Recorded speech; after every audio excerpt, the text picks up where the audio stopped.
Guys, can you hear me? Yes, we can hear you.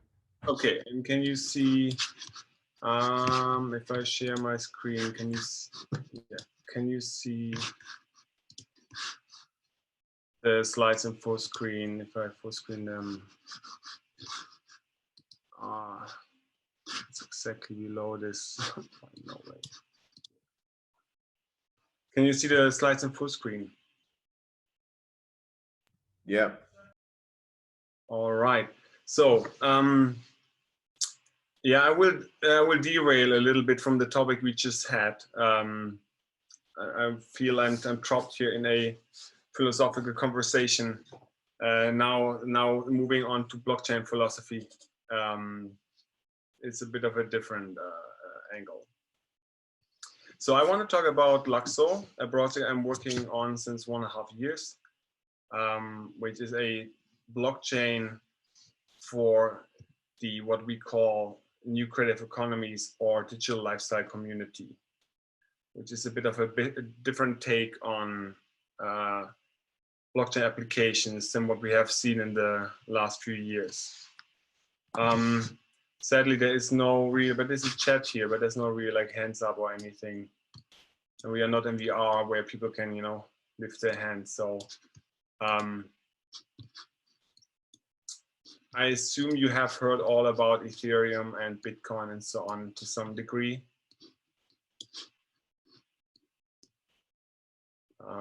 Yeah, hard to get a digital answer here in this very non-interactive, non-VR space. Okay, let me go ahead. So my background is basically developer, software developer, and as well as being part of the blockchain space, and had some significant impact in the things that I have done in the last few years. I have been part of the Ethereum Foundation for many years. For the ones who don't know it, Ethereum is the second largest blockchain after Bitcoin. It is the first one which introduced so-called smart contracts, which basically means that you can write a program and install it on the blockchain, which gives you the same properties on the security like, you know, Bitcoin as the currency has, but for any arbitrary thing you want to program. My role have been as the lead DApp developer. I have basically built the first interfaces for we call DApps or Web3 applications. And I have been responsible for some of the libraries everybody's using currently. One is called Web3.js. This is this orange gray icon there. And one thing people know me about is I have proposed ERC20, which is the standard behind most of the tokens we see today on Ethereum, which in return has led to this ICO wave we have seen in 2016, 17, and 18. So a lot of, yeah, the craziness kind of came out of this standard because people agreed to a common standard where I wrote the specification, which then allowed people to make easier tokens. And then they all thought about selling their tokens. It's a good idea for tokens they were not 100% sure what they do in the first place. So that's kind of a bit the downside. And together with my wife, Marjorie, we are working on LUKSO. And I want to present this now, which is a bit of a different take on blockchain in general. So LUKSO itself is a blockchain which is not necessarily meant for the financial and for the monetary things, but for the things that connect us as communities and what we call the digital or new digital lifestyle. And on a technical basis, it's a network that functions very similar to Ethereum. So it has something called the Ethereum virtual machine in the core. So it works basically with all the tools that I have built in the past. And basically you could say Ethereum is in a way the JavaScript of the blockchain space. So it's what most of the developers know and most of the people have written about, and tutorials exist and tooling exists. So it's somewhat like a it's actually 80% of the blockchain space is kind of using something which came out of Ethereum. And LUKSO is a network that builds on that tech stack as well. But it's a separate network using a different consensus algorithm. But the focus of LUKSO, and that's kind of a bit of a different take, is that we are more for the creative audiences. If you look in the blockchain space today, it's to be honest, it's mainly male between like 30 and 40, and they want to trade. And out comes something which has to do with money, right? Yeah, the ERC20 token standard definitely has helped with that as well, because now everything is about tokens. But there's just so much more creative output and creative people that actually could really benefit from using blockchain to some degree or another. And there's another very important aspect, which is there's a big shift coming. And I say that because I have kind of already experienced it for myself since many years, and that's virtual reality. Virtual reality is, in a way, probably the biggest impact society has seen since the smartphone. That's the claim I would make. But blockchain, this technology can also be for the creators, you know, for example, fashion designers or creative people of all kinds. And currently they're a little bit out of the conversation. Again, most of the things are about finance. And on the end, it's obviously also about developers, because they are building all of these things. You know, they are the ones who know how to interact with a blockchain and who on the end create these things. All of the other people I showed before will be using. But there's an interesting paradigm shift that we have seen in the last few years, which I'm actually most curious about. And it happened kind of so sneaky and so fast that I haven't even fully, I guess, in a way, like realized it. And this is, we have a complete new set of people that have powers and a reach that only big institutions or companies, newspapers or media, or even to some degree governments had. And the internet, in fact, made all of this possible. It completely redefined of who's able to reach how many and with what message. And we have basically seen in a sense, decentralization or distribution of content creators. I would say probably the most significant impact is YouTube, as well as Instagram and influencers and bloggers, because they have been the voice where millions of people follow today, which before was probably a Vanity Fair or any other, or the Times Magazine, you know, bringing out a story. It can be a single influencer today that has a bigger reach than any of those groups before together. At the same time, we have content creators, and Netflix is a tiny version of that as well, that now basically define the content people watch. And the linear TV that we grew up with is actually fading out, and probably only old people watch television, because everybody of today's world kind of like plays when he wants to play and watch when he wants to watch. So we have this kind of really powerful new community, and the internet gave us the ability to communicate. But what's missing is this infrastructure that also allows this community to interact in a trustable and verifiable level, and to interact in a level that could even lead to new forms of community management, voting, transparency, or economic behavior. And that's what the internet doesn't give us so far. That's kind of the missing piece, and that's what blockchain brings to the table.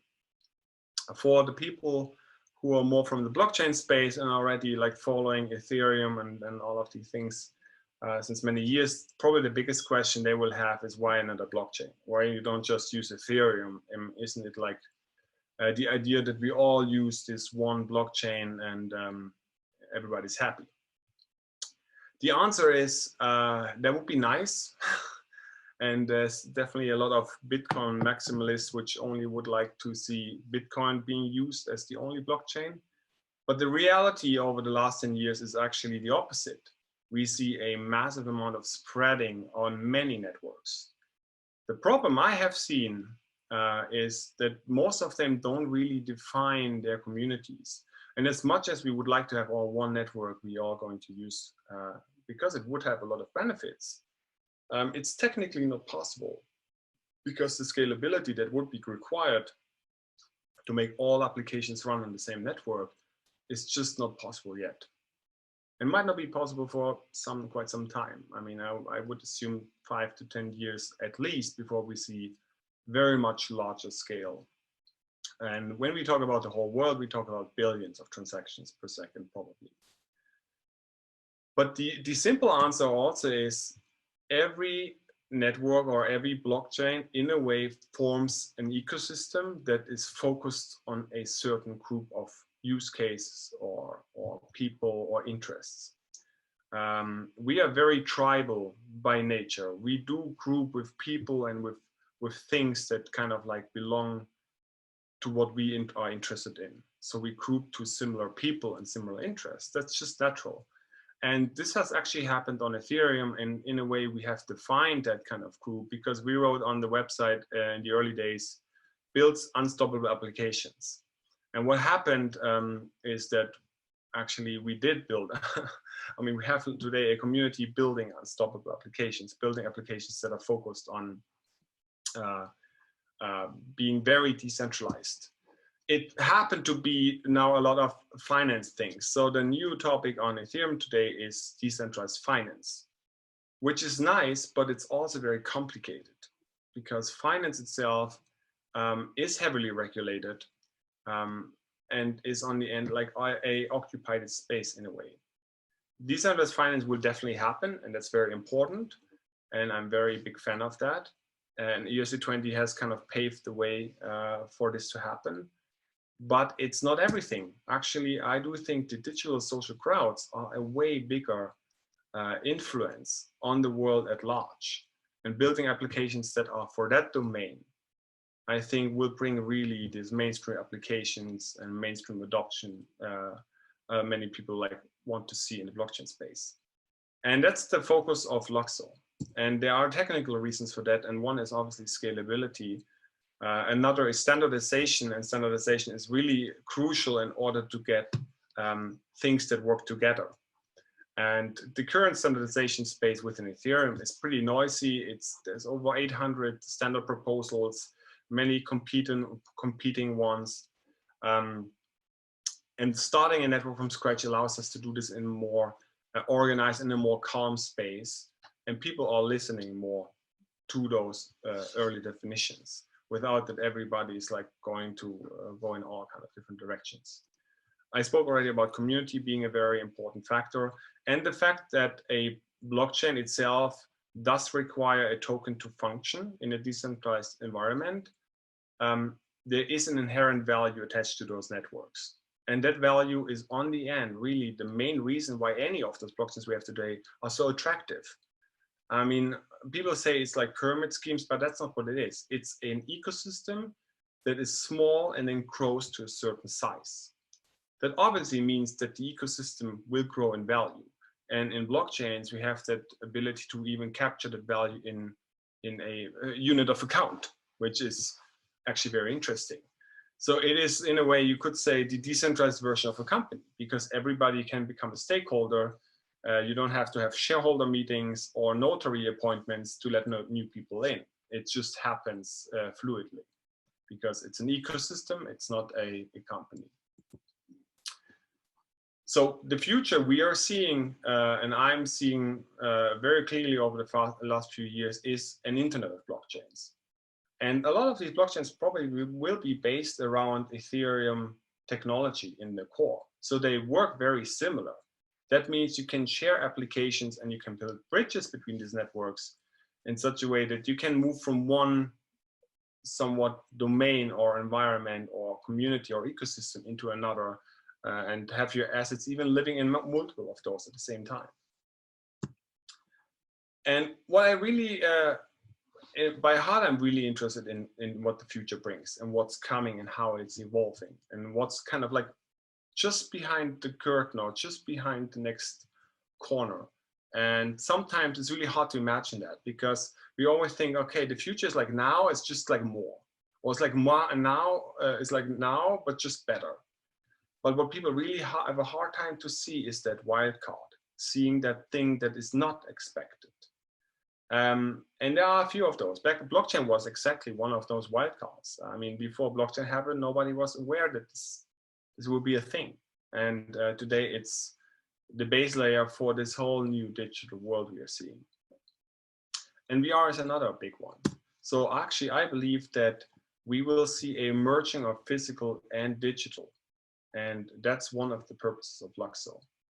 Making physical objects, giving them a digital side or a digital nature. That also goes hand in hand with the purely digital worlds. And we will massively also inhabit those worlds, and they will have to have rule systems.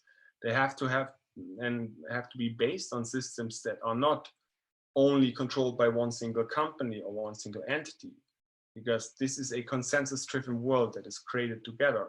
And there will be economies running in those. We have sports already. I mean, eSports is small in the VR world, but it's coming and it's becoming big. And that's actually eSports where you don't have to be fast with your fingers. It's something where you have to be fit, physical fit, and you have to be quick. Maybe we even will decide wars at some point using eSport games, and then switch the control from one smart contract to another, and there you go, country has changed.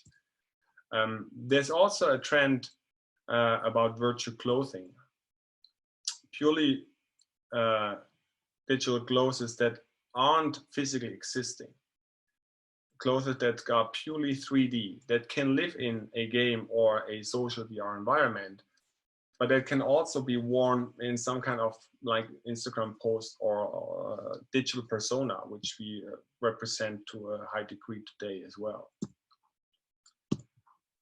So in fact, we are completely changing to a new type of society. And before we were speaking, the person before me, Brandon, was speaking about using psychedelics for the leaders to change the mindset. I mean, that's all already changing with the new generations. They completely, for example, when we think about countries and borders, for that new generation and for the internet generation, already for us millennials, it's probably mostly a very hard concept or like the belief that this will still be a thing in 10 or in 20 and 50 years is completely absurd. In the society we live today, borders don't make any sense. Emails don't stop at a border. So we are dealing with a complete different mindset, with a global by design crowd, and Gen Z is definitely already there. And this new paradigm, and this is kind of what the blockchain space so far has brought to the table, it's a new paradigm that we call Web3. And in a way, Gavin Wood and we at Ethereum initially started using that term. It requires a different set of tools. It requires a set of tools that has the ability to actually interact with those new kind of personas, new kind of accounts.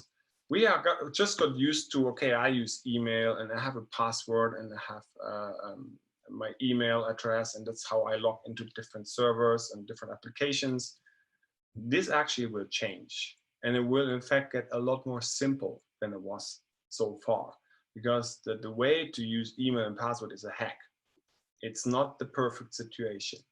It's because we have to give control to a third party, and that third party somehow has to identify us. And the way we came up with is an email and a password. The future of Web3 is actually based around universal profiles that are not spread around 5 companies, 5 different servers, and where I have to enter always the same information, upload the same images, but a central core of truth that I control, that can be spread and living in different environments, or where I can have different versions of myself, but it's sitting in a place where I have to control, where I could turn it off at any point in time. And it's the same true for companies. You want to also be able to prove that a certain message or a certain digital or a certain physical item came from a certain party. I mean, when we look in fashion, we have a lot of counterfeit. That's one problem. But when it comes to media, also messaging is a big problem. I was speaking before about the physical and the digital merging. There's a new term called phygital, like a physical digital object. And that's basically what our smartphone already is, but most of the physical things we have doesn't have that kind of digital aspect of it. It doesn't have the digital ownership. It doesn't have the digital experience, but it can have it. And that things we are striving to build on LUKSO and see being created there. If there's like any kind of chats, I can't really see that because two monitors and both of them show the same thing exactly. Another thing, and this is kind of what, when we're talking about community and engaging and in creating communities in a decentralized fashion, that's kind of what tokens allow. When everybody is talking about tokens currently in the blockchain space, most of them think about, oh yeah, it has to do with like a token for my project, which I'm selling to a crowd, and then you know, there's some kind of purpose and you have to use it for something. While I think the real tokenization that we will see in the next few years will be around tokens that has to do with reputation, that have to do with things I'm interested in, with parties I'm participating in, with movements I'm participating in. And those tokens will give you rights to vote, or give you rights to access, or to be somewhere, or it might be even monetary. Maybe it's tradable, maybe it's not tradable, but it doesn't need to be at first. I think we also will see a complete shift in what money is. When today we always count everything in dollar or euros. In the future, we will barely think in those terms. We will think in terms of the things that we want, that we like. And all of those things will be interchangeable. And on the end, they could be interchanged to some form of what we would call money. And we would be able to pay with it. So there's a lot of shifts coming, but real tokenization will be around reputation. Because when we think about it, what's the most important in the world? It is our reputation, because that gives us access to everything else. For LUKSO, basically, we see to build a network that is dedicated to those kind of applications, to take a really different take on blockchain applications and enable different things. And on the one hand, it's through building the network. On the other hand, it's through building the standards and the tools, and show, hey, there's so many things we can do in this space, and make everybody excited to build in this direction. I have 8 minutes left. Just quickly on our roadmap on kind of what's happening. So given the fact that we are a network, and in order to decentralize such a network, you need to do an ICO actually makes sense here, because you need to distribute the ownership. This is not like a network that can be only run by one entity. It has to be run by a lot of people. So you need to distribute the ownership through an ICO. But I didn't want to just do an ICO because there was a lot of bad press and a lot of like crazy things happened in 2016, 17, and 18. So I came up with this concept called a reversible ICO. And the reversible ICO is a version of an ICO that gives more power to the investors directly. And it's in simple terms, basically the ability to reserve the token of the project. Then over a certain period of time, let's say it's 8 months, you buy those tokens, but you would have the ability to reverse your decision, knowing how much you bought by that time.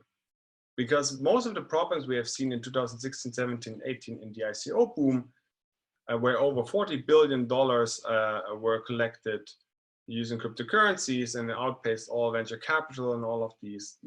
I mean, the real crowdfunding wave happened in blockchain space, is that there was a lot of FOMO-driven decisions, where you end up with investors that you don't want to have because they want to sell your coin, but they just can't. Or you are like scammed because the project was not legit. And because there's no way to control that, you know, there was scams or there were bad investments and people got like burned. The reversible ICO hopefully fixes that. So not only will we use that for our project, but we hope that other people will use it as well. So it's open source, it's audited, and other people can use that similar process and use the same smart contracts to do their own fundraising, having those safety measures in place. Yeah, so that's the end of the presentation. If you have any questions, and I hope I can somehow get back to this chat window. How do I do that?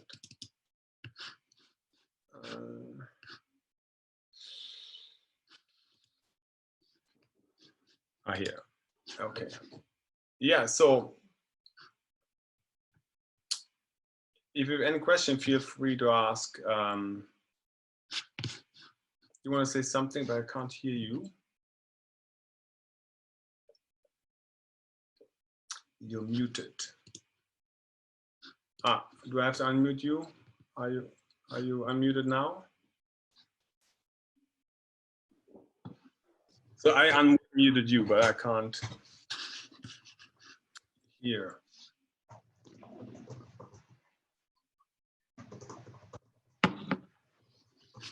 Yeah, Henry, your mic is not working if you're trying to speak. Oh, sorry. Hi. No, apologies. I'm just preparing for the following up talk. I'm up next actually in 5 minutes. I see. Okay. Question. Oh my God. Okay. I'm sorry, but really nice talk, by the way. I really enjoyed the token part of it.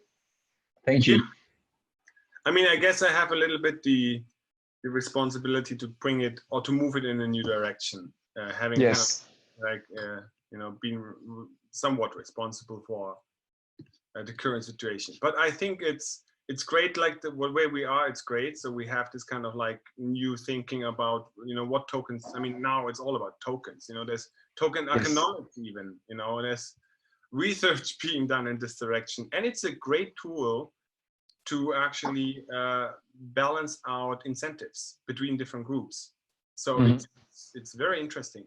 It's just very financial focused, and I think that will shift, and it has to shift. And oh yeah, absolutely. Actually, in the construction industry where I am from, they are thinking about using tokens and the blockchain to standardize contracts. So rather than having like one big contract for a big, let's say, infrastructure project, you minimize the risk by having like 1,000 little contracts for small packages of work through those tokens.